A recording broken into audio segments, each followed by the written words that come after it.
Bonjour à tous, merci de nous rejoindre pour cette nouvelle Vendée en direct. Alors aujourd'hui, je vous emmène faire de l'œnotourisme puisque je me trouve ici sur le domaine de l'Orée du Sabia à Brême-sur-Mer et je me trouve avec son propriétaire Bastien Mousset. Bonjour. Bonjour, bienvenue au Alors, domaine. merci. Alors ce domaine, il est assez récent quand même puisqu'il est né en 2017. Mhm. Vous en êtes le propriétaire et là ce week-end, eh bien, vous ouvrez pour la première fois vos portes au public. Donc déjà me présenter un petit peu ce week-end qui s'annonce pour vous. Et oui, oui, tout à fait. Donc, oui, comme vous l'avez dit, le domaine a été créé il y a 4 ans, donc de toutes pièces, hein. C'est une création complète. Et c'est vrai que on avait prévu de faire notre première inauguration à la fin de nos travaux en printemps 2020, mais malheureusement, on a eu un petit contretemps dû à une petite Qu'on connaît maladie qui est venue. tous. Et du coup, donc, on a dû annuler 2 fois nos portes ouvertes et 2 fois une inauguration par la même occasion. Et voilà, pour la première fois, là, on arrive à ouvrir nos portes réellement, à nous montrer un petit peu, que les gens voient notre tête et nous connaissent un petit peu. Parce que c'est vrai qu'on voit un peu de l'extérieur nos bâtiments et tout le reste, mais c'est bien de venir voir nos produits, goûter nos vins et puis voir qu'on n'est pas méchant, on est très gentil, on a juste envie de partager un bon moment. Et donner aussi un peu de visibilité du coup au domaine. Ouais, tout à fait, c'est important. On est peu de domaines à Brême, hein, on est 7, hein, c'est une petite appellation. Puis c'est important de voir les nouveaux visages aussi, de voir les nouvelles choses, voir l'évolution du vin de Brême hein, à travers notre vignoble, mais bon, aussi les autres qui ne sont pas présents là. Mais ça donne une idée aussi de nos terroirs, de la chance qu'on a d'avoir des beaux terroirs en Vendée. Alors on va peut-être donner un petit avant-goût de ce que les visiteurs pourront retrouver ce week-end. Par exemple ici, où est-ce qu'on se retrouve? Alors ici, en fait, vous êtes dans la cuverie, donc c'est là où le raisin fermente hein, au mois de septembre. Donc là, on a donc les cuves inox pour les fermentations.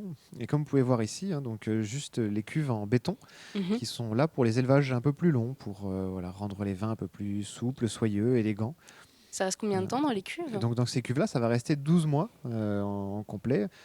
Et après, on les remet dans des cuves inox 6 mois de plus. Voilà. Ça, c'est des élevages qui sont de 18 mois en complet et qui donnent au vin un caractère et une envie un peu différente.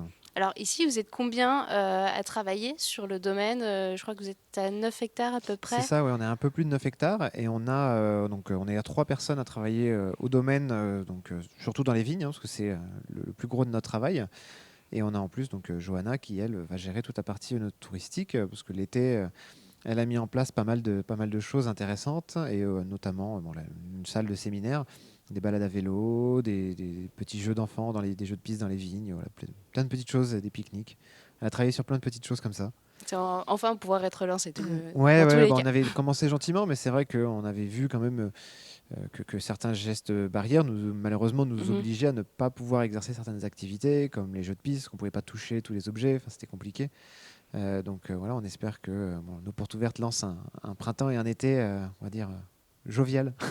Surtout qu'on le sent, il y a peut-être aussi un engouement vers le no-tourisme. Les gens sont curieux de voir comment ça se passe aussi dans les caves, dans les champs, dans les cultures. Ouais, complètement, complètement. Alors c'est ce qu'on souhaite, hein. Aujourd'hui, on trouve quand même un petit retour aux sources, un retour aux produits, aux producteurs. Et c'est vrai qu'on veut aussi montrer ça, montrer comment on fait notre produit. Nous, on travaille en bio et biodynamie depuis la création du domaine.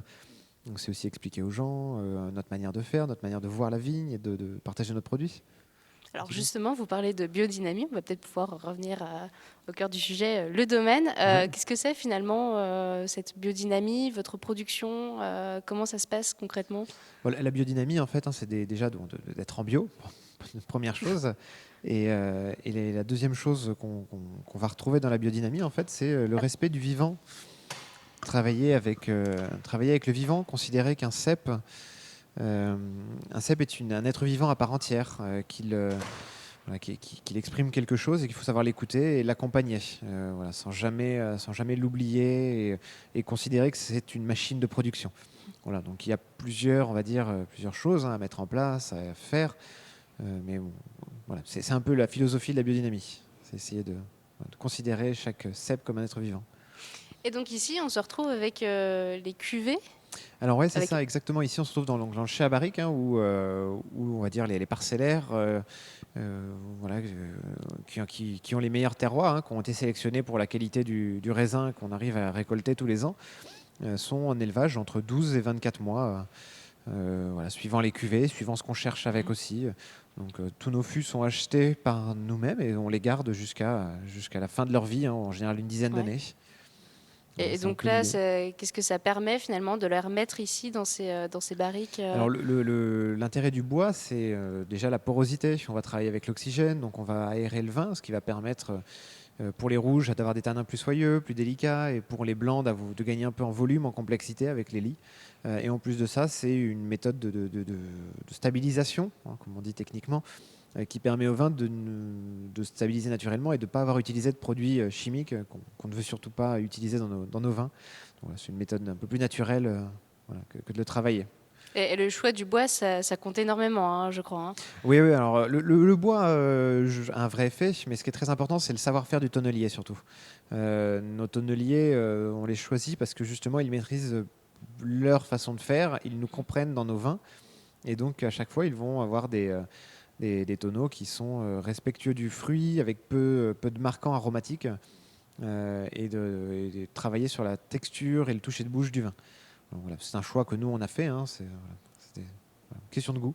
Et ça change quoi par rapport à un autre domaine, à une autre production parce que concrètement, on peut se dire, c'est le même savoir-faire finalement, c'est des tonneaux. Ouais, alors il y a beaucoup de secrets dans la tonnellerie voilà, que les tonneliers ne révéleront jamais.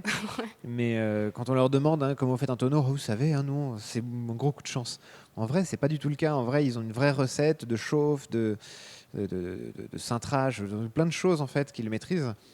Et suivant ce qu'on va rechercher dans la barrique, hein, on peut chercher l'aromatique, hein, le côté vanillé, caramélisé. Ça, voilà, on peut vraiment chercher ce côté-là, ou on peut aussi naturellement essayer plutôt de travailler sur les textures, les touchés de bouche.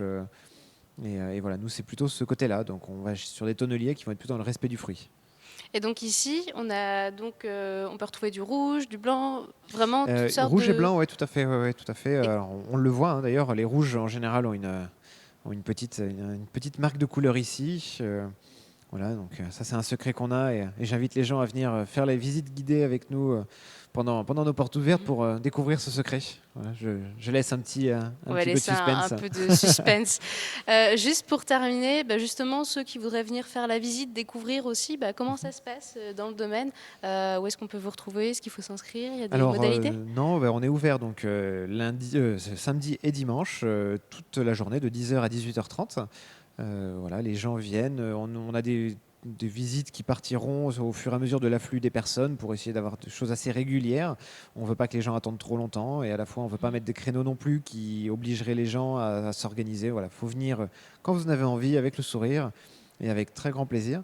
Et puis voilà, il y aura donc des petites surprises avec des exposants qui sont là. Il y a un quiz pour gagner quelques bouteilles et puis venir goûter le nouveau millésime qui vient juste d'être mis en bouteille pour tous ceux qui veulent avoir un peu de blanc, parce qu'on a pas mal de clients, notamment vendéens, qui aiment bien nos blancs, et on est en rupture depuis 6 mois, donc ils vont pouvoir voilà, revenir regoûter nos blancs un Donc petit il y a de peu. la dégustation en plus. N'hésitez pas à Exactement. passer, c'est à Brême-sur-Mer. Voilà.